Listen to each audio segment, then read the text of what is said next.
अजून कोणाचा बघून घ्या, कोणा काय द्यायचं असेल माईक वगैरे बघा, बस नंतर बोललो. जरा तिथे सांगा पत्रकार असतील त्याला सोडा जरा आतमध्ये, तिथे पत्रकार सोडा, सगळं कार्यकर्ते घुसले.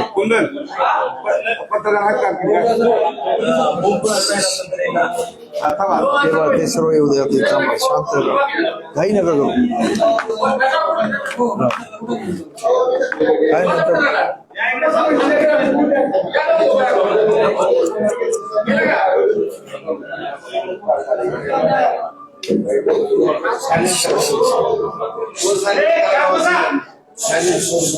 झालं, आता भरपूर झाले. आता शीतल कोण राहिले का इथे, कोण आहे का कार्यकर्ता पाठीमागे विचारून घ्या. हा कुठे आहे, कुठे आले सगळं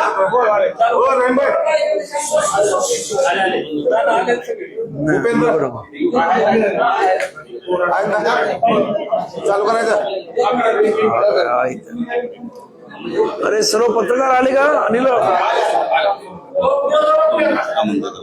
नाही नको चालू कर. आज प्रबकड उपवर्गीकरणाच्या विरोधात 28/7/2026 रोजी पाठीमागे शांत करायचं. शांत व्हावं, मागचा आवाज यायला नको. आणि जरा बोलायचं तरी बाहेर जा आणि दरवाजा लावून घे रे, दरवाजा लावून घ्यायला सांग. चला आता बघा. 28/7/2026 रोजी अबकड उपवर्गीकरण विरोधाच्या संदर्भाने आज आपण या जिल्ह्याच्या ठिकाणाहून धाराशिव येथून जिजाऊ चौक, संभाजीराजे चौक, संत गाडगे महाराज चौक, डॉक्टर बाबासाहेब आंबेडकरांचा पुतळा, त्याचबरोबर छत्रपती शिवाजी महाराजांचा पुतळा आणि त्यानंतर जिल्हाधिकारी कार्यालयासमोर आदरणीय सरसेनानी आनंदरावजी आंबेडकर साहेब यांच्या प्रमुख उपस्थितीत, यांच्या प्रमुख मार्गदर्शनाखाली मोर्चाचं आयोजन केलेलं आहे.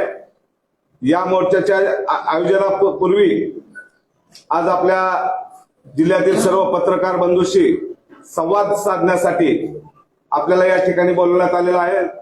मी प्रथमतः आपल्या सर्वांचं स्वागत करतो आणि सरसेनानी आनंदराज आंबेडकर साहेबांना विनंती करतो की आपण पत्रकार परिषदेला या. इथे पहिल्यांदा मी धाराशिव मधल्या सर्व पत्रकार बंधूंचं मनापासून धन्यवाद देतो. मला वेळ झाला तरी तुम्ही सर्वजण इथे थांबला, त्याबद्दल आपल्या सर्वांची दिलगिरी व्यक्त करतो. आणि आजचा हा जो विषय आहे की एससी मध्ये म्हणजे अनुसूचित जातीमध्ये उपवर्गीकरणाचा सरकारने जो घाट घातलाय त्याच्या विरुद्ध आमचा हा एल्गार आहे. संपूर्ण महाराष्ट्रामध्ये प्रत्येक जिल्ह्यामध्ये प्रचंड असे मोर्चे होत आहेत. कालच सोलापूरला प्रचंड असा मोर्चा झाला आणि सोलापूरवरून आज मी इथे धाराशिव इथे आलेलो आहे. आणि मला पूर्ण खात्री आहे की आज एससी मधले सर्व जाती धर्माचे लोक, म्हणजे सर्व जाती आहेत 59, त्या सर्व जाती एकत्र येऊन आज या उपवर्गीकरणाला विरोध करत आहेत. काल तुम्हाला मला सांगायला आनंद वाटेल की सोलापूरमध्ये 1001 मातंगांची मंडळी आणि त्यांच्याबरोबर त्यांचं जे एक मंडळ आहे त्या सर्वांनी येऊन आम्ही सुद्धा एससी या अनुसूचित जाती बरोबर राहायचंय आम्हाला आणि त्यामुळे आम्हाला उपवर्गीकरण नको अशा पद्धतीचं मला एक निवेदन सुद्धा देण्यात आलं आणि त्याच पद्धतीनं ती सर्व मंडळी सामील सुद्धा झाली होती. तेव्हा आज हे जे काही सरकार करत आहे, आमचं म्हणणं असं आहे की सरकारचं फोडा झोडा आणि सत्ता करा अशा पद्धतीची ही जी नीती आहे की त्याने आपण पाहिलं असेल की महाराष्ट्रामध्ये Maratha versus OBC, Dhangar versus आदिवासी आणि आता एससी मध्ये आपसामध्ये भांडण लावण्याचा जो प्रकार आहे हा अत्यंत दुर्दैवी आहे. सरकारला कोणी अशा पद्धतीचं उपवर्गीकरण व्हावं अशा पद्धतीने कोणी मागणी केलेली नाही. आज सुद्धा जे काही आहेत ती काही मोजकीच टाळकी अशा पद्धतीची मागणी करतात आणि सरकार त्यांना खतपाणी घालत आहे आणि दुर्दैवानं महाराष्ट्राचे मुख्यमंत्री फडणवीस तिथे विधानसभेमध्ये असं सांगतात की सुप्रीम कोर्टाने जजमेंट दिलेली आहे की उपवर्गीय करा, पण हे चक्क धांदात खोटं आहे. सुप्रीम कोर्टाने सांगितलेलं आहे की ज्या राज्यामध्ये अशा पद्धतीची मागणी होईल तिथेच उपवर्गीय करावं आणि ते राज्य सरकारच्या इच्छेवर अवलंबून आहे, म्हणजे ऐच्छिक आहे, ते कराच अशा पद्धतीचा आदेश सुप्रीम कोर्टाने दिलेला नाही आहे. नाहीतर आपण पाहिलं असेल की इतर राज्यामध्ये युपी, बिहार, इतर सर्व ठिकाणी झालं असतं, पण इतर ठिकाणी होत नाही आहे. याचं कारण ते सुप्रीम कोर्टाने ऐच्छिक ठेवलेलं आहे. त्याचबरोबर हे करत असताना तुमच्याकडे इम्पेरिकल डाटा असावा, म्हणजे संपूर्ण या एससीचं जाती न्याय, त्यांच्यामध्ये असणाऱ्या पॉप्युलेशनचं जी वर्गवारी आहे, संख्या, ती अस्तित्वात असावी अशा पद्धतीचं सुप्रीम कोर्टाने सांगितलेलं आहे. आणि कुठलाही राजकीय लाभ घेण्यासाठी अशा पद्धतीचा कुठलंही उपवर्गीकरण होऊ नये असं सुद्धा सुप्रीम कोर्टाने सांगितलेलं आहे. असं असताना या इथे कोणी मागितलं नसताना, आणि खरं म्हणजे हे जे सुप्रीम कोर्टाचा निर्णय आहे हा सुद्धा पूर्णपणे चुकीचा आहे असं आमचं म्हणणं आहे. कारण तुम्हाला मी सांगू इच्छितो की 2004ला EV चेन्नैया वर्सेस आंध्र प्रदेश अशी सुप्रीम कोर्टाच्या 5 जजेसचं बेंच असताना त्यांनी दिलेला जो निर्णय आहे त्याच्यामध्ये त्यांनी असं म्हटलंय की SC मध्ये उपवर्गीकरण होऊ शकत नाही, कारण हा एक जिन्सी, म्हणजे त्यांच्या इंग्रजी शब्दामध्ये होमोजिनियस ग्रुप आहे. आणि जेव्हा तो होमोजिनियस ग्रुप आहे आणि त्यामुळे अशा पद्धतीचं उपवर्गीकरण करता येणार नाही असं 5 जणांच्या जजेसने एकत्र एक दिलानं एक विचारानं जजमेंट दिलेली आहे. आणि त्यानंतर आजचं जे 1 ऑगस्ट 2024ला जी काही जजमेंट झाली सुप्रीम कोर्टाची, त्याच्या आधी हीच केस दलविंदर सिंग वर्सेस पंजाब गव्हर्नमेंट याच्या हायकोर्टाने सुद्धा, हायकोर्टामध्ये ही जेव्हा पंजाबच्या हायकोर्टामध्ये केस चालली तेव्हा त्या हायकोर्टाने पण सांगितलं की अशा पद्धतीचं उपवर्गीकरण करता येणार नाही. परंतु आपण पाहतो की 2014 नंतर सुप्रीम कोर्ट जरा विचित्र वागत आहे, ही परिस्थिती आहे. आणि त्यामुळंच 1 ऑगस्ट 2024ला जी जजमेंट आली 6-1, लाबेला तिवारी नावाच्या ज्या जज मॅडम होत्या त्यांनी याला विरोध केला. त्या म्हणाल्या अशा पद्धतीचं हे उपवर्गीकरण करता येणार नाही. या 6 जजेसने एकत्र येऊन, चंद्रचूड त्या चीफ जस्टिस होते, त्या सर्वांनी एकत्र येऊन, त्याच्यामध्ये आमचे BR गवई सुद्धा होते, या सर्वांनी म्हणाले की ते होऊ शकतं. तर ते 6-1 अशी ती जजमेंट झालेली आहे, पण ती सुद्धा ऐच्छिक आहे. खरं म्हणजे तसं बघितलं तर पूर्वीचे 5 सुप्रीम कोर्टाचे जजेस आणि आताची 1 म्हणजे 6-6 असं होईल, ही अशी परिस्थिती आहे. परंतु या महाराष्ट्र सरकारला या इथं जातीमध्ये तेढ निर्माण करण्याची इच्छा असल्यामुळेच हे जबरदस्तीने अशा पद्धतीचं उपवर्गीकरण करतात. आणि त्या उपवर्गीकरणाला आमचा विरोध आहे.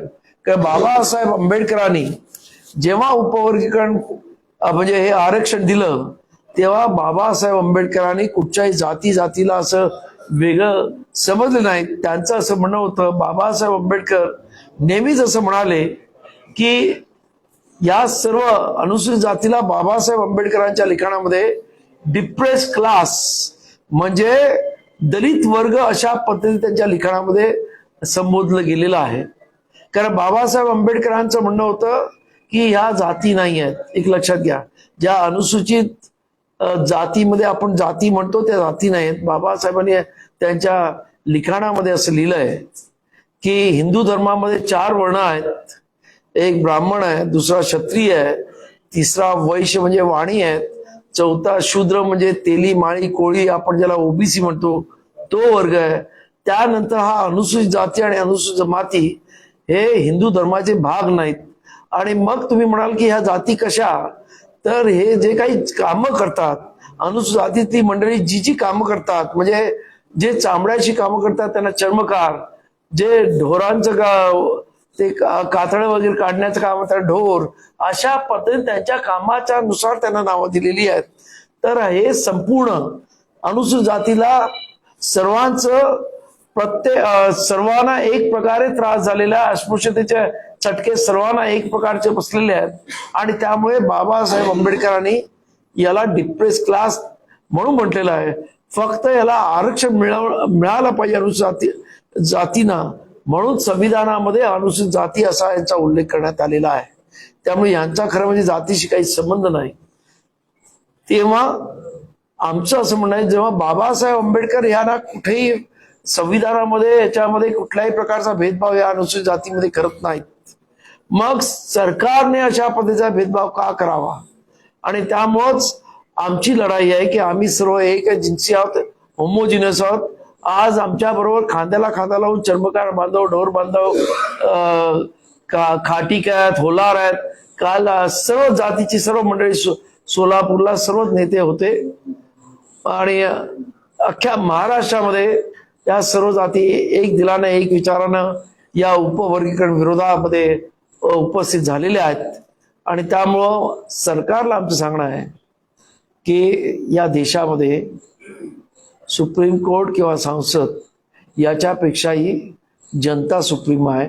आणि हे आपण दिल्लीच्या आंदोलनामध्ये पाहिलेलं आहे. एकदा जनतेने मनावर घेतलं तर काय होऊ शकतं. त्यामुळे आता अनुसूचित जातीच्या जनतेने मनावर घेतलेलं आहे, आमचं उपवर्गीकरण करू नका. आणि मग असं असताना तुम्ही आमच्यावरती जबरदस्तीने उपवर्गीकरण का लादता, हा आमचं म्हणणं आहे. आणि त्यासाठी आम्ही संपूर्ण महाराष्ट्रभर हे उपवर्गीकरण विरोधी मोर्चे काढत आहोत. आणि त्याला प्रचंड मोठ्या संख्येने प्रतिसाद मिळत आहे. प्रचंड मोठे मोर्चे परभणीमध्ये झालाय, जालनामध्ये झालाय, लातूरमध्ये झालेला आहे, मुंबईत न भूतो न भविष्यती पावसामध्ये झालेला आहे, आणि त्यानंतर काल सोलापूरला सुद्धा झालेला आहे. त्यामुळं आमचं सरकारला सांगणं आहे, आणि खास करून फडणवीस साहेबांना सांगणं आहे, मुख्यमंत्र्यांना, की तुम्ही तुमचे कोण जे गॉडफादर असतील त्यांना त्यांचं काही राजकारण करायचं असेल ते राहू द्या, परंतु इथे अनुसूचित जातीच्या लोकांचं जी इच्छा आहे त्या इच्छेचा मान राखावा. आणि आपण जो काही हा उपवर्गीकरणाचा घाट घातलाय तो ताबडतोबने रद्द करावा. बदर समितीचा अहवाल जो अजूनही गुपचूप ठेवलेला आहे तो तसाच बंद याच्यामध्ये बंडल करून तो मंत्रालयात ठेवून द्या आणि उपवर्गीकरण रद्द करा, हे आमचं म्हणणं आहे. धन्यवाद. आपल्याला काही प्रश्न विचारायचे असेल जरा एक मिनिट एका वेळेला एकानेच विचारा. गेल्या 15 वर्षापासून करण्यासाठी एक विशिष्ट वर्ग लढा देतोय आणि त्यांचं म्हणणं असं आहे की आम्हाला आरक्षणाचा लाभ मिळाला नाही, आम्ही यापासून वंचित आहोत. तर मग त्यांच्या मुद्द्यावर तुम्ही कसं बघताय? आम्ही त्यांना आमचे भाऊ मानतो. आणि हे बघा, याच्यामध्ये ते आम्ही इतर सर्वच SC मध्ये असणारे जे आमचे बांधव होते त्यांना 1950 मध्ये हे जेव्हा संविधान या देशामध्ये लागू झालं तेव्हा या देशामधली सर्व अनुसूचित जातींची परिस्थिती एकच होती, हे आपण मान्य कराल. ज्या काही प्रत्येकाला जे काही भेदभाव, अस्पृश्यता याचे सर्वांना दाहक चटके बसलेले आहेत. परंतु दुर्दैवानं आम्ही सर्वांनी बाबासाहेब आंबेडकरांचा विचार फॉलो केला. शिका, संघटित व्हा आणि संघर्ष करा हा विचार घेतला. दुर्दैवानं त्यांनी त्यांच्या जुन्या अंधश्रद्धा आणि अंधरूढी कवटाळून बसले आणि त्याचा परिपाक आज ते थोडेसे मागे पडलेले आहेत. परंतु आमचं दुसरं एक म्हणणं आहे की आपल्याला माहित आहे की नाही, परंतु लहुजी बार्टीतर्फे लहुजी अभ्यास कमिटी नावाचा एक अभ्यास आयोग नव्हता, अभ्यास कमिटी बसवण्यात आली होती. तिने 82 शिफारशी मातंग समाजासाठी केल्या होत्या 2006 मध्ये. त्याच्यातल्या 68 शिफारशी मान्य करण्यात आल्या. त्याच्यामध्ये मातंग समाजाला घरकुल द्यावं, त्यांना गायरान जमिनीचं वाटप करावं, त्यांच्या मुलांसाठी हॉस्टेल्स बांधावी, त्यांना एक्स्ट्रा स्कॉलरशिप द्याव्यात. या सर्व गोष्टीला या 68 ज्या सवलती त्यांच्यासाठी होत्या त्या काळच्या सरकारने मान्य केल्या. दुर्दैवानं त्या अजूनही इम्प्लिमेंट झाल्या नाही. आमचं म्हणणं आहे की त्यांना ह्या सर्व गोष्टी ज्या लवजी आयोगाच्या आहेत त्या सरकारकडून मान्य करून घेण्यासाठी त्यावेळेस सुद्धा अनुसूचित जातीतल्या कुठच्याही जातीने याला विरोध केला नाही हे लक्षात घ्या. उलट आम्ही म्हटलं जर ते मागे राहत असतील तर त्यांना अजून काही देता येईल तर द्या. आज महाराष्ट्रामध्ये 2.5 लाख या नोकऱ्यांमधला बॅकलॉग भरायचा आहे. अनेक शिक्षण संस्थांमध्ये अजूनही इंजिनिअरिंगला वगैरे मुलं मिळत नाही अशी परिस्थिती आहे. त्यामुळं आज सुद्धा पदोन्नतीचा प्रश्न मोठा 10 वर्षापासून अजूनही एससी मधल्या कोणालाही पदोन्नती मिळत नाही. सुप्रीम कोर्टात ते पेंडिंग आहे. तर या प्रश्नावरती आपण एकत्र येऊन भांडायला पाहिजे. आणि आमच्या मातंग बंधवांना जर स्पेशल खरं म्हणजे आमचं तर म्हणणं आहे की स्पेशल त्यांना एससीचं जे बजेट आहे त्याच्यामधलं स्पेशल बजेट त्यांच्यासाठी अलोकेट करा. आणि त्यांना या सर्व जर त्यांना असं वाटत असेल की आपण मागे राहिलो तर त्यांना सर्वांच्या लेवलवर घेऊन या. परंतु दुर्दैवानं हे करण्याऐवजी आपसामध्ये आज खरं म्हणजे सरकार जवळजवळ खाजगी नोकऱ्या संपलेल्या आहेत. ती रिकामी बास्केट आहे. फक्त आपसामध्ये भांडण्यासाठी या पद्धतीने सरकार आमच्यामध्ये भांडणं लावण्याचा प्रयत्न करत आहे असा आमचा सरकारवर आरोप आहे. सर हे आपसापांना तुम्ही म्हणताय पण हे ग्राउंड लेवलचा जर विचार केला तर आपसापांनाचा प्रश्नच येत नाही. नाही आम्ही तर ऐका आम्ही आमच्या मातंग भावांना आमच्या बरोबर घेऊन चाललेलो आहोत. त्या दिवशी बी आता 4 दिवसापूर्वी पिंपरी चिंचवडला आमचा मोर्चा निघाला. तिथे आमच्या अण्णाभाऊ साठेंचा प्रचंड मोठा पुतळा आहे. तिथे आम्ही मोठा हार घालून आमचा मोर्चा चालू केला. तर आम्ही कधीच अण्णाभाऊ असतील लहुजी असतील किंवा त्यांच्या समाजातले महापुरुष असतील त्यांना योग्य त्या पद्धतीचा सन्मान करूनच आम्ही चाललेलो आहोत. आम्ही कधी मातंग समाजाचा किंवा मातंग जातीबद्दल कधी हे केलं नाही. किंबहुना तुम्हाला मी सांगतो महिन्याभरापूर्वी बीडमध्ये एक मुलाचा अत्यंत घृणास्पद पद्धतीनं त्याच्या मालकाने हत्या केली. तेव्हा माझेच बीड जिल्ह्यातले अध्यक्ष पुरुषोत्तम वीर हे त्या कुटुंबाकडे गेले. त्याने मला त्या कुटुंबाशी म्हणजे त्यांच्या मिसेसशी बोलायला दिलं. त्यांच्या वडिलांशी बोललो. त्यानंतर मी समाज कल्याण अधिकाऱ्याला फोन केला आणि ते FIR नोंदवायला सांगितलं, अॅट्रॉसिटी नोंदवायला सांगितलं. त्यानंतर 4.25 लाख रुपये त्याला मिळतील याबद्दलचे आम्ही हे केलं. तर या मातंग समाजावर जेव्हा त्यांच्यावरती अन्याय अत्याचार होतो, कारण आज बौद्ध समाजावर अन्याय अत्याचार होत नाही कारण बौद्ध समाज काही मंदिरामध्ये आणि इतर ठिकाणी जात नाही. परंतु मध्यंतरी आपण पाहिलं असेल की लग्नानंतर मातंग समाजाचं एक कुटुंब परभणीमध्ये मंदिरामध्ये हनुमानाच्या मंदिरामध्ये दर्शना गेलं. त्या दोघांने मारलं आणि अख्ख्या गावाने मातंगवाडीवरती बहिष्कार टाकला. शेवटी त्यांना गाव सोडावं लागलं. त्यावेळेस सुद्धा आम्ही सर्व मंडळी त्यांना पुढाकार घेऊन परत गावामध्ये त्यांना हे केलं.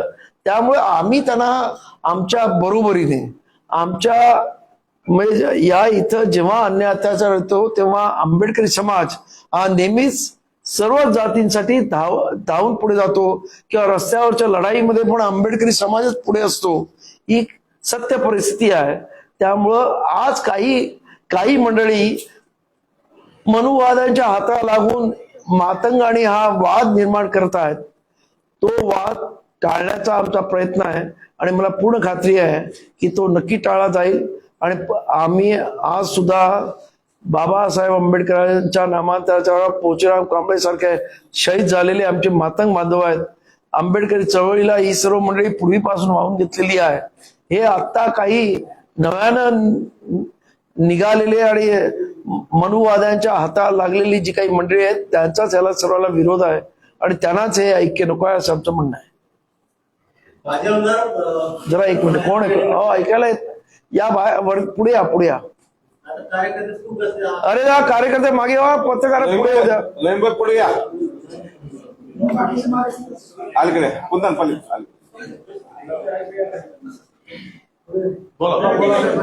या कोण आहे? संतोष या ना पुढे या ना. तुम्ही एवढे मागे राहून कसं झाले? खाली बसू. प्रश्न असा आहे की माझे आमदार सुधाकर बारेराव यांनी असं म्हटलंय की आम्ही सुप्रीम कोर्टाच्या निकालाप्रमाणे आमचं आरक्षण पाहतोय. अवकडे वर्गीकरण झालं तर मातंग समाजातील काही तरुणांना नोकऱ्या लागतील, मुख्य प्रवाह करण्यासाठी शासकीय योजनांचा लाभ भेटेल अशी अहो ऐका ना, माझं एक त्यांना सांगणं असेल तुमच्या वतीने, ऐकून घ्या. ही वस्तू हा, नाही इथं थांबा ना, आता कशाला बसताय तुम्ही, मागे गेला तुमचाच प्रश्न आहे. तर पहिल्यांदा त्यांना सांगा लहूजी, नाही नाही ऐका ना, त्या ऐका तुमच्या पेपरमध्ये द्या, तुम्ही त्यांच्या वतीने बोलत नाही, मला मान्य आहे की लहूजी वस्ताद जो आयोग होता, जो 2006 मध्ये त्याच्या 68 ज्या शिफारशी आहेत त्या महाराष्ट्र सरकारने अंगीकृत केल्या, त्या जरी झाल्या तरी केवढं तरी मोठं काम त्यांचं होणार आहे, त्याच्याबद्दल कोणी बोलत नाहीये. हे खरं म्हणजे दुर्दैव आहे. त्याचबरोबर आज अनुसूचित जातीचा एवढा पैसा वळवला जातो, त्यामुळे स्कॉलरशिप सुद्धा अजून मुलांना मिळत नाही एससीच्या. ही सध्याची परिस्थिती आहे. त्याच्यावरती आपण सर्वांनी एकत्र येऊन बोलायला पाहिजे. आता सध्या बास्केट खाली झाली आहे आणि आपण उगाच त्या खाली बास्केटवरती भांडण्याचा प्रयत्न करतोय. हे खरं म्हणजे दुर्दैव आहे. आज अनुसूचित जातीचे इतके वर्ष झाले आहेत, खाजगीकरणामुळे आज जागा भरल्या जात नाहीत एससीच्या, त्यासाठी भांडायला पाहिजे, त्यासाठी आपण काही बोलत नाही. तर कशा पद्धतीने जर जागाच भरल्या जाणार नसेल तर मग यांच्यासाठी काय वेगळ्या थोडी जागा भरल्या जाणार. उपयोगीकरणाच्या विरोधामध्ये आपण राज्यभर मोर्चे करताय, आंदोलन करताय. मात्र दुसरीकडे आपण मातंग समाज देखील सकारात्मक आपली भूमिका आहे.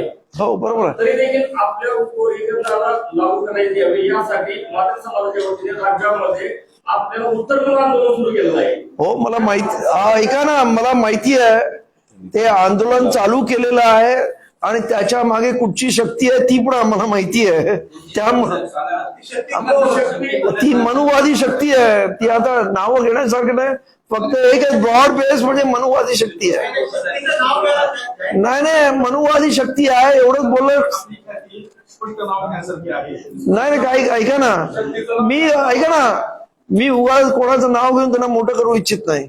आणि काल लातूरमध्ये मोर्चा झाला. हो मला माहिती आहे. काशीमध्ये मोठा 1000 रुपये मोर्चा चालवणार आहे. बघा ऐका, एक मिनिट ऐकून घ्या. आमचे मोर्चे होतात इथं जवळपास 58.5 जाती, मी म्हणतो त्यांच्यातल्या अर्धे लोक आमच्या बरोबर आहेत म्हणून 58.5 म्हणतोय.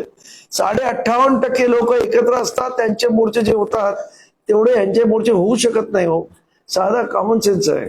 कारण आज 1.5 ते 2% मातंग समाज आहे आणि त्या उलट राहिलेला आज 2011च्या सेन्सस प्रमाणे 18% एससी आहे त्या महाराष्ट्रामध्ये.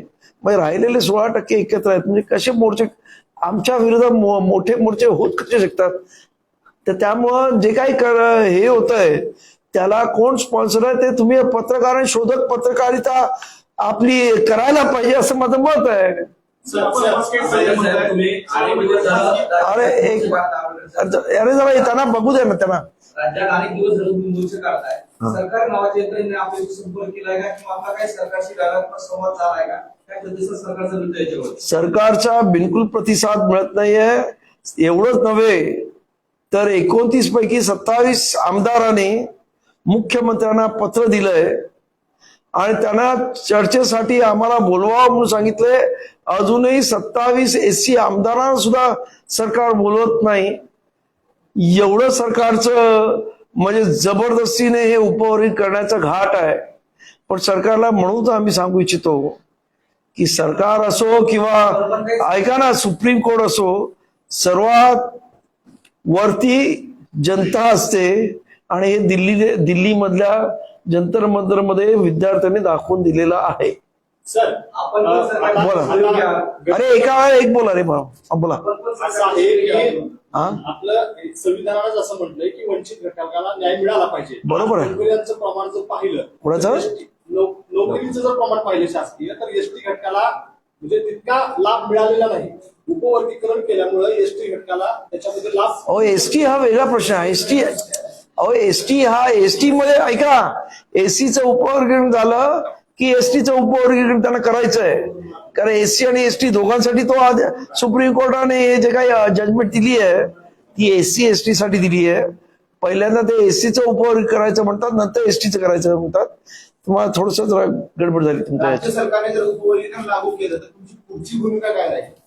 आम्ही रस्त्यावरती आपण पाहिलं, रस्त्यावरती आंदोलन केल्यानंतर केंद्र सरकारला सुद्धा पहिल्यांदा माघार घ्यावी लागली. तशा पद्धतीचं आंदोलन केलं जाईल. उपवर्गीकरणाचा मुद्दा जातीचे लोक आहेत, त्यामध्ये काही लोकांना विरोध करतात किंवा त्यांच्याकडून मोर्चे काढण्याची किंवा प्रेस देण्याची आवाहन करण्यात येते. त्या लोकांनी असं का पाऊल उचललं आणि त्यांचं समाधान आपण कसं करणार आहे, का त्याचा फायदा काय असणार आहे? त्यांचा फायदा आमदार जे काही पुढाकार घेत आहेत त्यांना आमदार काय मिळत आहेत, त्यांना महामंडळ मिळतील, इतर काही मिळेल आणि ऑलरेडी काही नाही मिळालेलं आहे, त्याच्यासाठी चाललेलं आहे त्यांचं. उपवर्गीकरणाचा मुद्दा ऍडव्होकेट बाळासाहेब आंबेडकर यांनी मिटवावा असं जे चांदेने बोललेले आहेत, त्या सांगा. आता बघा त्यांनी काय करावं बाळासाहेबांनी ते ठरवते, मी कसं ठरवू त्यांचं. सर आता तुम्ही सांगितलं की बास्केटरी कमी आहे, हा? बास्केटरी कमी आहे आणि बास्केटमध्ये काहीच नाही जवळपास आता. त्याच्यासाठी तुम्ही आंदोलन करत नाही, त्याच्यासाठी मोठं आंदोलन केलं नाही. त्याचं तर आम्ही करणारच आहोत. ऐका, आता परिस्थिती अशी आहे की सध्या जो समोर प्रश्न आहे उपवर्गीकरणाचा त्याच्यावरती करू आणि त्यानंतर मग या प्रश्नावर करू ना की जो अनुशेष राहिलेला आहे आतापर्यंत भरण्याचा तो भरून काढा जरूर. याला काही पर्यायी हे आहे का तुमच्याकडे काही आढावा बघतोय? याला काही तोडगा म्हणून जातीचा संघर्ष थांबला पाहिजे किंवा ह्याला काही मार्ग आहे का किंवा सरकारकडे तुम्ही हे साधन देऊ शकता का किंवा पर्याय म्हणून सरकारकडे तुम्ही काही सुचवू शकता का? सरकारला माझं म्हणणं आहे की जो आम्ही कोणी 58 जातींनी कुठेही विरोध न करता ज्या लहुजी अभ्यास आयोगाच्या त्या शिफारशी आहेत, 68 शिफारशी मागच्या सरकारनं 2006ला ज्या शिफारशी मान्य केल्यात त्या ताबडतोब लागू कराव्यात आणि त्यांच्यासाठी त्या वेगळा फंड ठेवून त्या शिफारशी पटापट लागू करून मातंग समाजावरती असं वाटत असेल सरकारला मागे राहिलाय तर त्या पद्धतीने त्या जिल्ह्यामध्ये ते खास त्यांच्यासाठी एक नोडल ऑफिसर नेमावा आणि त्या शिफारशीनुसार काम करू द्यावं. समितीच्या अहवालानंतर मुख्य सचिवांच्या अध्यक्षतेखाली एक समिती नेमण्यात आली. त्यामध्ये दावे हरकती आक्षेप मागवण्यात आले. आपण हरकती नोंदवल्या आहेत का? बघा 1,00,000 हरकती नोंदवण्यात आलेल्या आहेत आणि अजूनही त्याचं कुठल्याही प्रकारची हरकतींवर म्हणजे सरकारने असं म्हटलंय की हरकतीवाल्यांना आम्ही बोलून त्यांच्याशी चर्चा होईल, पण अजून एकालाही बोलवण्यात आलेलं नाही. या देशामध्ये सुप्रीम कोर्ट हे खरं सुप्रीम आहे का? बघा या देशामध्ये चेक आणि बॅलन्स असं संसद आणि सुप्रीम कोर्ट याच्यामध्ये चेक आणि बॅलन्स अशा पद्धतीने बाबासाहेबांनी संविधान बनवलेलं आहे. जर संसदेने काही घटनाविरोधी कृत्य केलं तर सुप्रीम कोर्टाने त्याच्यावर आवर घालावी आणि सुप्रीम कोर्टाने काही उलटसुलट निर्णय दिला तर संसदेने कायदा करावा. अशा पद्धतीचे बाबासाहेबांनी या संविधानामध्ये सोय करण्यात आलेली आहे. पण नाही, पण त्याच्या पलीकडेही सर्वात वरिष्ठ हे म्हणजे जनता असते, कारण आपण लोकशाहीमध्ये राहतो. जनता सर्वात सुप्रीम असते, लक्षात घ्या. 58 जातीपैकी किती नेते ऐका, नाही आजच्या मोर्चामध्ये नाही, पण कालच्या मोर्चामध्ये मी सांगतो का आज किती जण आले मला माहित नाही. काल आमच्या बरोबर बाबूराव माने होते जे चर्मकार समाजाचे आहेत, त्याचबरोबर संजय खामकर म्हणून चर्मकार समाजाचे होते. त्यानंतर आता मला प्रत्येक डोर समाजाचे तुम्ही आजचं लोकमत घेतलं सोलापूर आवृत्तीमध्ये तुम्हाला सर्व त्यांची नावं दिसतील. लोहार समाजाचे होते, बुरुड समाजाचे होते, म्हणजे प्रमुख जातीच्या लोकांकडे आम्हाला खाटीक होते, अनेक जाती होत्या. त्यांनी त्यांचे सामान सुद्धा म्हणजे घेऊन म्हणजे ते काय ते वस्तू त्यांनी तयार करतात ते काय ते काय वेगवेगळे खडे वगैरे असे काही ते घेऊन ती सर्व मंडळी आली होती. त्यामुळे सर्व जाती आमच्या बरोबर आहेत. आज इथे मी आत्ताच आलोय त्यामुळे मला नक्की माहित नाही कोण कोण इथे हजर आहे.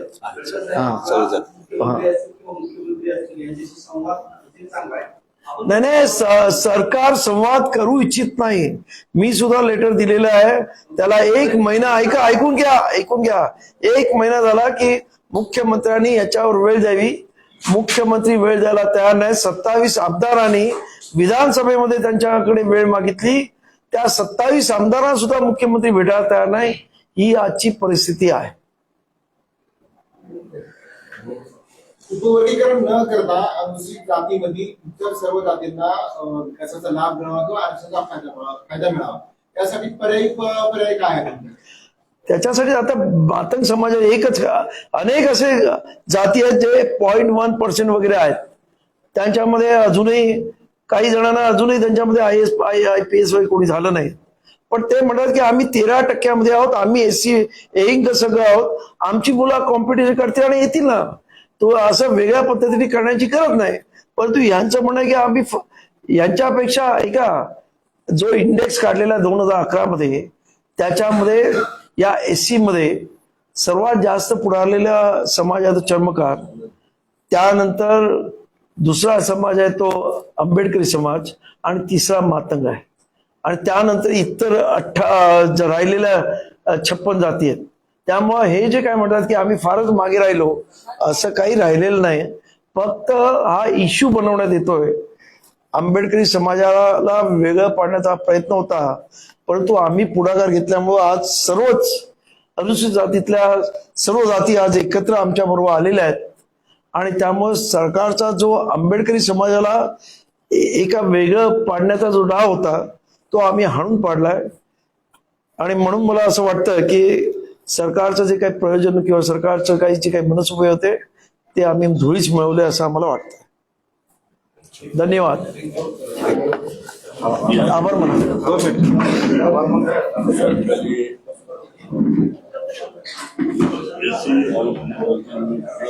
जोरात जोरात